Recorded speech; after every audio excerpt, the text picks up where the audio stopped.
Listen, you're not gonna find anything on me, okay? Trust me. Empty your pockets into the tray, sir, or we'll have to. Your pockets, sir? Lady, the problem isn't in my pants. Welcome back to Thinking Critical. This is Wes. It's time to talk all things X-Men. It was a pretty light week as far as X-Men comics. We just got X-Men Legends. I believe it's issue number 8 or 9. I think it's 8.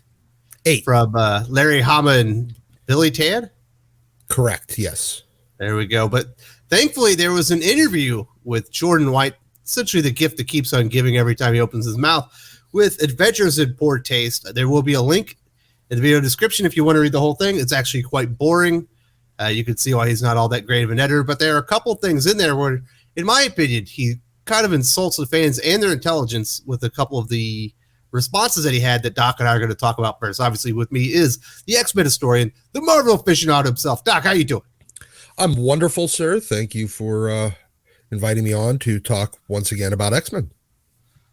Oh, this is what are you talking about? This is a standing a day. I know, but I feel like I should at least thank you for continuing to, not fire me. Well, I appreciate, I definitely appreciate you and Josh and all the other regulars that come on here and help me with the channel. And obviously, I am not quite as informed on the X-Men history as you are, so it definitely helps that you're here. Let's talk about this Jordan White thing first. We've talked about him. I say he's one of the card-carrying members of the Legion of Doofuses. Every time he opens his mouth and actually talks about X-Men, I think he pretty much confirms that. And he kind of insults the fans a little bit here. And then he basically is just making excuses for bad writing, is what I read. That seems to be Ukulele Boy's forte. Not knowing shit about what he's talking about, making excuses for everybody else not knowing shit about what they're writing. Yeah, so basically at one point he's asked about Mystique's motivations not being consistent throughout the X-Men line all the way up into Inferno, that it feels like Mystique's beliefs about Krakoa have changed over time. And this is something that's been a problem across the board, not just with Mystique, but with multiple characters, multiple teams, where there's no consistency. And it's one of the things that's really stood out as being a problem with the X-Men line. And Jordan White in his answer basically calls readers either naive or maybe implies that they're simpletons. And because this is his entire quote, and you'll hear the word credulous. That's what I'm talking about here. I think a common difficulty that we face as comic creators is readers are very credulous. If a character says a thing on page, we will absolutely hear back from readers going, no, it said that this happens. And I think it's important to remember who the one is saying that. This is Mystique. Do you think there's anything she would not say to get Destiny back? I would not be shocked. Now, I get his point here. I get his point, but it doesn't really reflect on what he's actually talking about there. Exactly. He's deflecting his answer away from what the actual criticism is into something that we're not complaining about. Look, everybody realizes that characters lie, especially bad guys. Bad guys lie.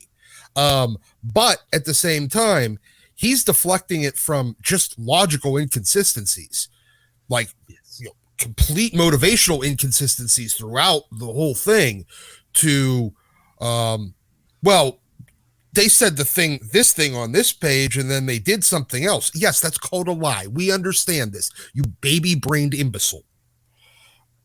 It is also deflecting it back to say that the readers are the problem. It's not the creators and the editorial staff that are creating characters with misaligned, mixed up motivations across the board that in the end don't make sense when they finally get the big payoff, which is Inferno is the payoff for this Mystique Destiny story arc that's been going off. And they're saying, hey, this is kind of bullshit because it doesn't really make sense here within the world and story that you've built. He's like, stop being naive, you stupid simpleton.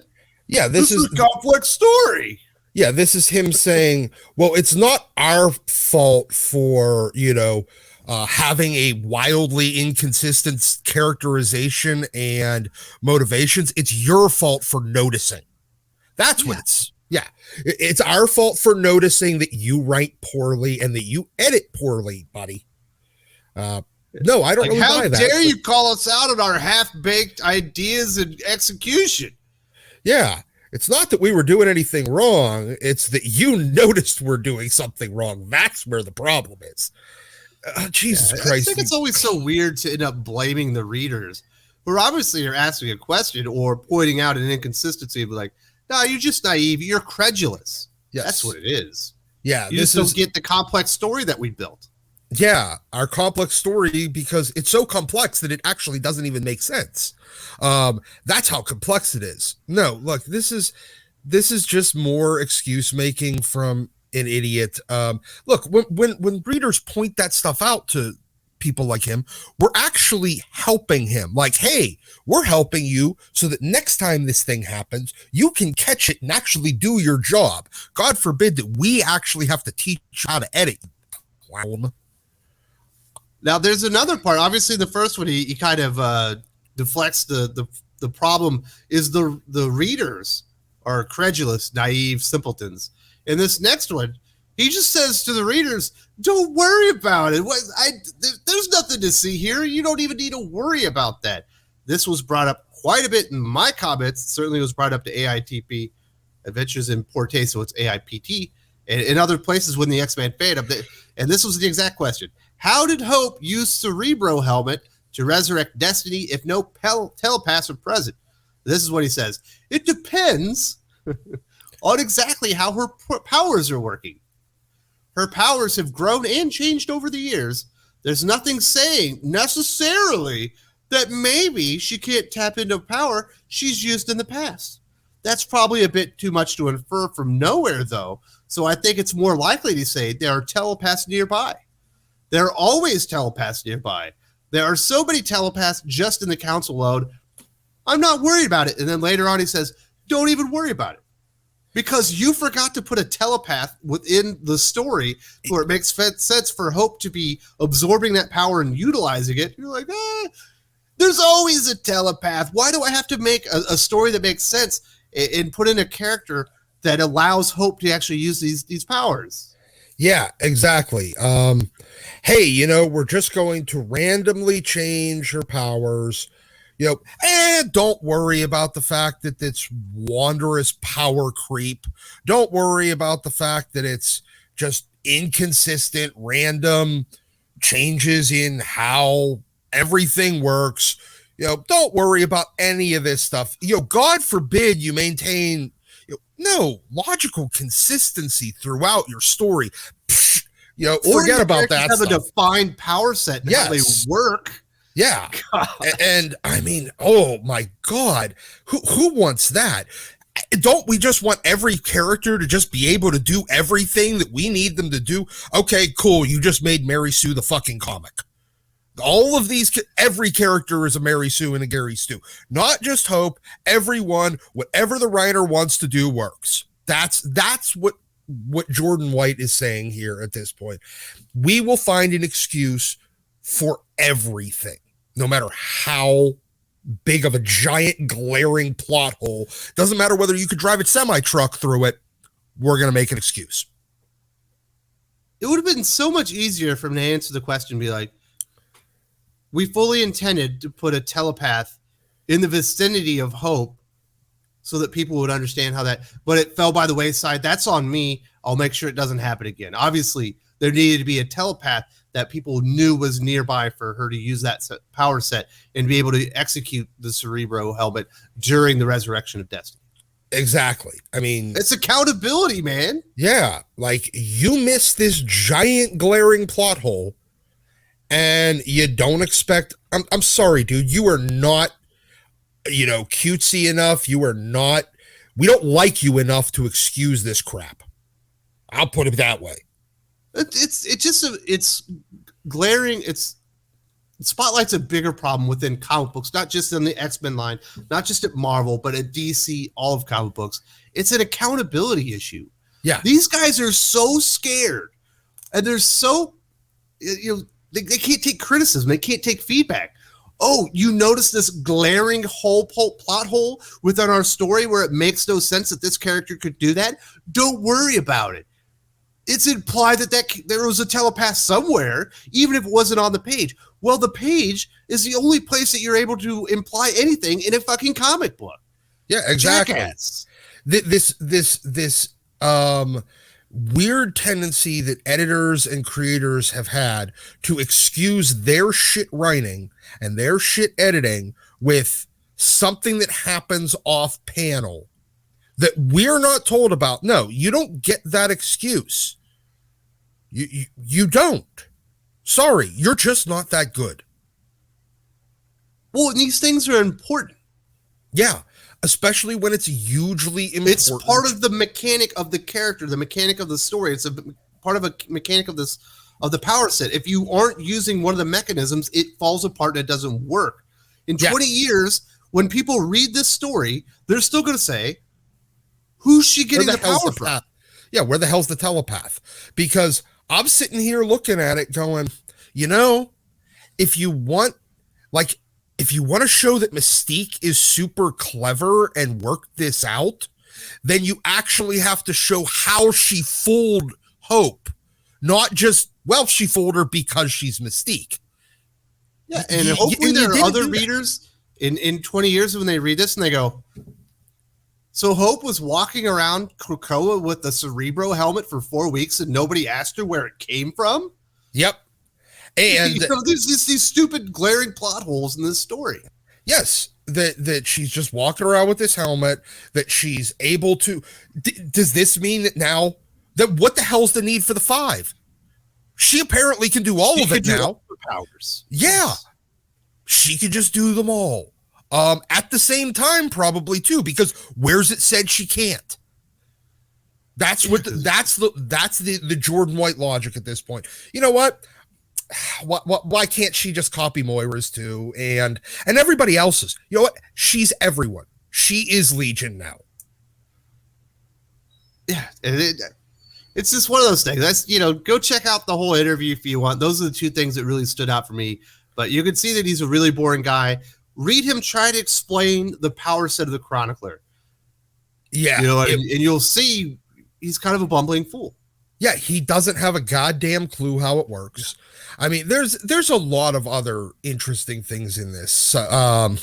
His weird obsession with just getting things into print, like his obsession with the Destiny and Mystique's relationship. The big thing that we need to take out of this, regardless of whether or not any of it made sense to get there, is, hey, they're banging on panel now. Fuck you, dude. No, we all knew that. No, but you didn't.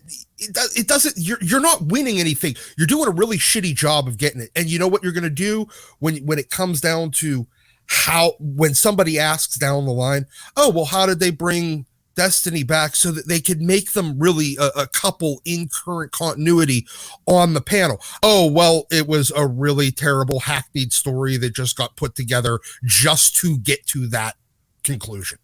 Just know that it happened, but don't go read it because you'll be disappointed. Yeah. Definitely don't read how it happened. Just be satisfied it's done. Did you have any other takeaways or moments from that interview? I mean, there's a lot of meat to there that you wanted to mention before you move on to X-Men Legends. Just, you know what? I did think that the whole his understanding of Colossus in general was just completely wrong. I mean, everything about it was wrong. He's a dandy, Doc.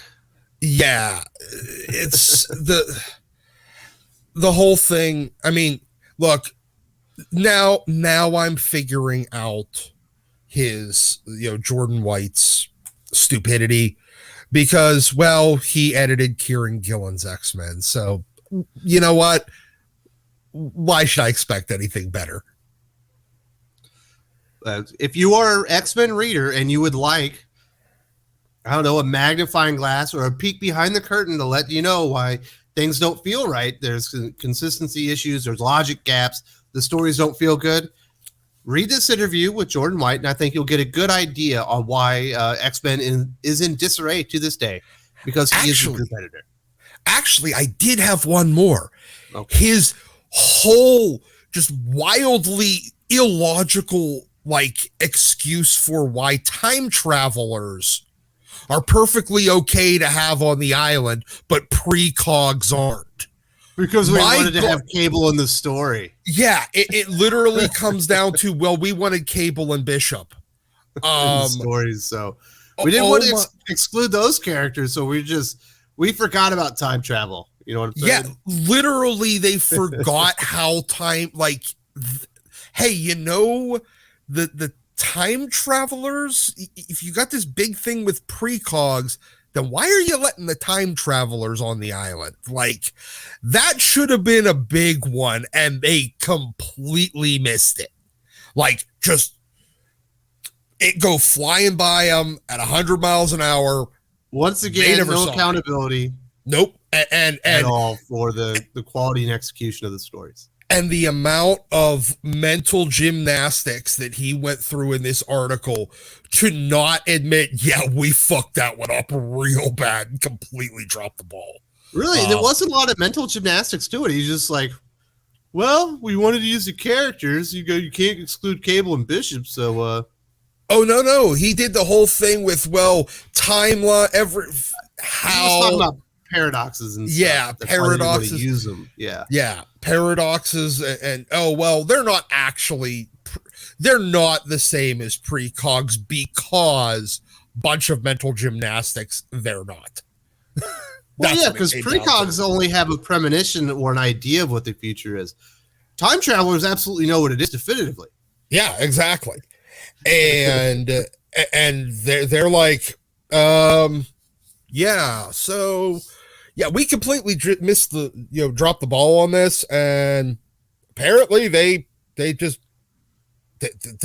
a lot of excuses for it. Man, when they write like the Marvel biography of Jordan White, it's going to be called "Dropping the Ball," the Jordan White story. Yeah, it'll just be him fucking up comic books for like the entire time he was there. So it really would be. Let's get into X-Men Legends number 8. We've got Larry Hama, Billy Tan on this Wolverine story. He's in Japan. We've got Lady Deathstrike. We've got Omega Red. Who else we got in here? We've got Sabretooth. Jubilee. Sailor Moon's in here, Doc? Yeah, apparently Sailor Moon. I don't remember her name, but she basically looks like Sailor Moon, but she's Nightcrawler. Yeah. With a little time travel element to it. Yeah. She could push you into the future or something. Yeah, she can teleport 4-dimensionally. I'm gonna be honest, Doc. Yeah, I like Larry Hama's Wolverine. Wolverine's a great character. Don't really like the story. It seems completely pointless. I don't know what they're trying to do. It feels like they needed to tell a story before the Simonsons came back on to do something more important. They're like, yeah, just put Wolverine in Japan and make him fight. I'm like, okay. Yeah, this is disappointing. But as I said, I think I said last time, Larry Hama is kind of like Chris Claremont. He needs a little bit of warm up to really get into the groove of a character. And I feel like he's been off of Wolverine for so long that he needed a Wolverine fluffer to get him ready for this. He really did. He needed a Logan fluffer. So they should have probably paid him for about 8 scripts that don't get published before he would have stories. Yeah. Like before he gets to this 3 issues, because this is boring. And look, I really love Billy Tan's art most times, but even his art. There's 2 things in here that I like. Yeah. There's 2 panels. There's one where Lady Deathstrike and Wolverine are kind of going at it, and it's implied they're essentially shredding each other to pieces. Yeah. That was cool. There's another one in there I like. That's the one that really stands out. But for the most part, the execution of the imagery is good. The imagery itself is good, yeah, but the visual storytelling is awful. It's just static images, and there's no life whatsoever to the story except for a couple pages. Yeah, there is. I mean, this is the most flat angle, boring shit I think I've the composition. Yes, these are good pictures of Wolverine. Yes. But not a good story. The camera angles chosen. It's like every single panel was they picked a camera angle that would have worked very well for an episode of Law and Order. And because it was just straight angles right at people, no, nothing dynamic at all. There was two, like, there was, I think, 2 pages. No, I think there was 3. There was the one at the end with that chick that showed up with the Birdie, Sabretooth's assistant from around that time, that showed up with the gun and blasts. That yes. Panel right at the end. The one with Deathstrike like diving down at Wolverine off of the container, and then the one where the one that you mentioned where with all the claws and claws trying to slice the shit out of each other. That those were the only 3 only 3 panels that were dynamic, because they weren't even the full pages in each case. Everything else was flat, single camera, police procedural layout. It might as well have been I'm pretty sure I've seen more dynamic camera angles on an episode of Keeping Up with the friggin' Kardashians, and I think I've only watched one episode of that show. You don't have to lie, Doc. I'm not going to judge you for that. Well, I'm such a big Celebutard fan. Well, you like Chloe, I get it. Wait, which one's that? I have no idea who any of these people are. That's one of them.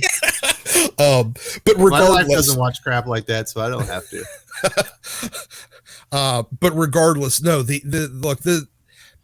Billy Tan, I feel like he's getting really handed a tiny page rate, and he's just like blasting through this stuff as quickly as possible, because I look back at his stuff that he did with Claremont and Brubaker on when he was on Uncanny X-Men way back in the late 400 issues, and it was so much more dynamic. Billy Tan's always been a much more dynamic artist than this. Even his variant covers have more dynamism than this. This was just flat, boring camera angles that required absolutely no photo referencing or even figuring out, well, how would the body look in this position? Now, this is just straight on, like, first grade level art, to be honest. Let's not, I said, it was quality composition. It just wasn't quality visual storytelling. It was boring. It was lifeless. It was a flaccid. Yes. You know what I'm saying? Yeah. I might have. I really don't mean to be offensive to Billy Tan. Yeah. I really don't. I just think he was really phoning it in, because he's probably not getting paid for like any significant amount for this. And the story just being so cookie cutter boring. There's nothing unique or interesting about it. No, this is really not. This is just, hey, you remember all of the villains that I used whenever I was on Wolverine? I'm using all the villains I used when I was on Wolverine. That's all this is. And like, I'm sorry, this old lady driving a forklift, driving a truck, like, I don't buy any of that. Sorry. Like, I'm like, is that old lady driving the forklift? What the hell's going on? Yeah, seriously, who gives a shit? This is Who Gives a Shit, the comic. I just need this to be over, or something really cool to happen in the 3rd issue to maybe redeem. But these first 2 issues aren't going to get redeemed. They're just boring and lifeless. I will recommend the comic if you like your comic book with a side of regret. Otherwise, I say skip this one and wait for the Simonsons to show back up with their X Factor stuff and get ready for Claremont's return. Hopefully he has a little bit more successful than Larry Hama, who feels like he's lost the Midas touch here. Absolutely. He don't buy this comic. But do read that Jordan White interview if you want to see what you're dealing with and why the quality of X-Men comics kind of sucks across the board. Yep. If people you want, that are successful, Doc, are successful in spite of Jordan White and his best efforts to ruin their careers. Absolutely. It's a lesson on how to be professionally incompetent. Absolutely. So, Doc, thank you very much. I do appreciate it. And We were already on the Comics Aficionados. Why am I talking about that? It already happened yesterday because we're recording this before that. Yes, sir. And It gets confusing. I know. We're time traveling now. Damn it. Absolutely. Later, buddy. Take care.